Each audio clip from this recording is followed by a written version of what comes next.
जंगल में बरसात का मौसम था।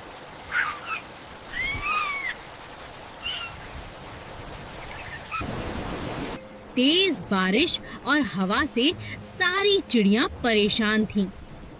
उनका घोंसला टूटने ही वाला था। घोंसले में नन्हे बच्चे डर से कांप रहे थे। तभी वहां एक बहादुर गिलहरी आई। उसने चिड़ियों को बचाने का फैसला किया। वह सबको अपने घर ले गई।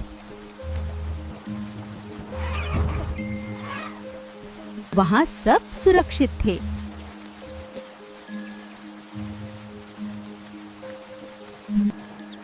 बारिश रुक गई और खुशियां लौट आईं।